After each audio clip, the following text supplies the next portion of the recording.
Hello friends, welcome to খেল দুনিয়া। বেঙ্গালুরুর বিরুদ্ধে গুরুত্বপূর্ণ ম্যাচে মাঠে নেমেছিল ইস্টবেঙ্গল, যেখানে ইস্টবেঙ্গলকে লাস্ট দুটো ম্যাচের দুটোতেই জিততে হবে এরকম অবস্থায়।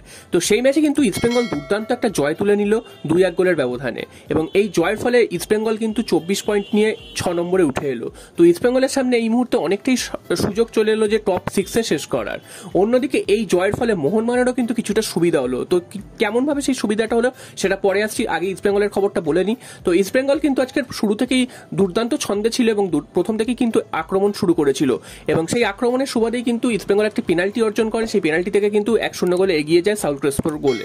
তারপর কিন্তু ইস্টবেঙ্গল আরও অনেকগুলো সুযোগ তৈরি করেছিল, তবে সেই সুযোগগুলো কাজে লাগাতে পারেনি, যার ফলে কিন্তু 1-0 গোলের ব্যবধানেই কিন্তু হাফ টাইমে শেষ করে ইস্টবেঙ্গল ড্রেসিং রুমে ফেরে, এবং হাফ টাইমের পরে কিন্তু ইস্টবেঙ্গল সেই খেলাটাই শুরু করেছিল। তবে বেঙ্গালুরু এফসি কিন্তু সেই সময়টা খেলার রাস নিজেদের হাতে নিয়ে নিয়েছিল, যার ফলে কিন্তু বেঙ্গালুরু একের পর এক অ্যাটাক তৈরি করে ইস্টবেঙ্গল বক্সে, এবং সেখান থেকে কিন্তু বেঙ্গালুরু একটা পেনাল্টি পায়। সেই পেনাল্টি থেকে কিন্তু গোল করতে ভুল করেনি সুনীল ছেত্রী। 1-1 হয়ে যাওয়ার পর মনে করা হয়েছিল ম্যাচটা হয়তো ড্রয়ের দিকে যেতে পারে, তবে না, শেষ পর্যন্ত কিন্তু ইস্টবেঙ্গল আবার খেলায় ফিরে আসে এবং দুর্দান্ত একটি গোল করে যান ইস্টবেঙ্গলের ক্যাপ্টেন ক্লেটন সিলভা।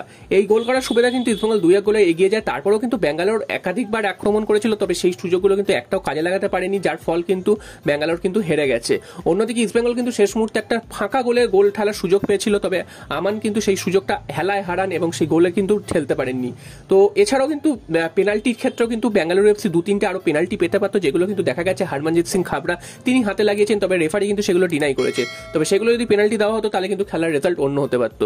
এছাড়াও কিন্তু দুখানা হলুদ কার্ড খেয়েছে, একাধিক হলুদ কার্ড হয়েছে, তবে দুটো হলুদ কার্ড কিন্তু ইস্টবেঙ্গলের জন্য খুব সমস্যার হতে পারে। সেটা হচ্ছে গিল হলুদ কার্ড দেখে নেক্সট ম্যাচে নেই, এবং সৌভিক চক্রবর্তী তিনিও কিন্তু হলুদ কার্ড দেখে নেক্সট ম্যাচে নেই। তো পাঞ্জাব এফসির বিরুদ্ধে লাস্ট ম্যাচে ইস্টবেঙ্গল মাঠে নামবে, তো সেই ম্যাচে কিন্তু এই দুজন গুরুত্বপূর্ণ প্লেয়ারকে ইস্টবেঙ্গল পাবে না। এরপর চলে আসি মোহনবাগানের খবরে। তো মোহনবাগানের এতে কি সুবিধা হলো সেটা তোমাদের জানিয়ে দিই। মোহনবাগানের সামনেও কিন্তু ডু অর ডাই সিচুয়েশন, অর্থাৎ মোহনবাগানকে কিন্তু লাস্ট দুটো ম্যাচ জিততেই হবে যদি লিগ শিল্ড ঘরে তুলতে হয়, এবং লাস্ট দুটো ম্যাচের মধ্যে কিন্তু একটা রয়েছে বেঙ্গালুরু এফসি, যাদেরকে আজকে ইস্টবেঙ্গল হারিয়েছে।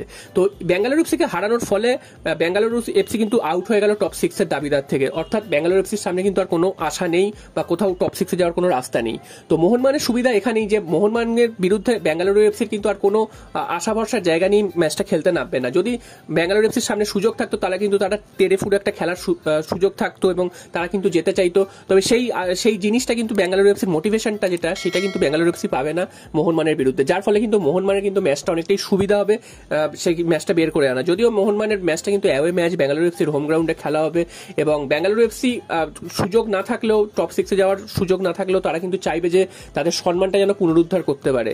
তো সেখান থেকে মোহনবাগানের কিছুটা সুবিধা হলো যে এই ম্যাচটা বেঙ্গালুরু এফসি হেরে গেছে এবং তারা কিন্তু ছিটকে গেছে লিগের দৌড় থেকে। অন্যদিকে আগামীকাল কিন্তু উড়িষ্যা এফসির বিরুদ্ধে মুম্বাই সিটি এফসির যে ম্যাচটি রয়েছে সেটিও কিন্তু খুবই গুরুত্বপূর্ণ মোহনবাগানের লিগ শিল্ড জয়ের ভাগ্যের ক্ষেত্রে, কারণ এই ম্যাচটা থেকে যদি মুম্বাই সিটি এফসি কোনো রকম ভাবে পয়েন্ট নষ্ট করে সেক্ষেত্রে কিন্তু মোহনবাগানের জন্য অনেকটাই সুবিধা। যদি মুম্বাই সিটি এফসি ড্র করে সেক্ষেত্রে মোহনবাগানকে কিন্তু শেষ ম্যাচটা জিততেই হবে। যদি মুম্বাই সিটি এফসি ম্যাচটা হেরে যায় সেক্ষেত্রে কিন্তু মোহনবাগানকে শেষ ম্যাচটা ড্র করলেও চলবে, অবশ্যই তার আগে বেঙ্গালুরু এফসি ম্যাচটা জিততে হবে মোহনবাগানকে। তো মোহনবাগানের সামনে কিন্তু একটা সুযোগ চলে আসবে যদি এই ম্যাচটি থেকে পয়েন্ট নষ্ট করে মুম্বাই সিটি এফসি। তো দেখা যাক শেষ পর্যন্ত কি হয়, এবং মোহনবাগান কিন্তু আগামী বৃহস্পতিবার বেঙ্গালুরু এফসির বিরুদ্ধে গুরুত্বপূর্ণ ম্যাচে মাঠে নামবে ক্রান্তিদাবা স্টেডিয়ামে, সেটাও কিন্তু সবার নজরে থাকবে। তো লিগের শেষ দিকে এসে কিন্তু জমে উঠেছে, দেখা যাক ইস্টবেঙ্গল মোহনবাগান দুজনেই পারে কিনা। ইস্টবেঙ্গলের লক্ষ্য টপ 6-এ যাওয়া, মোহন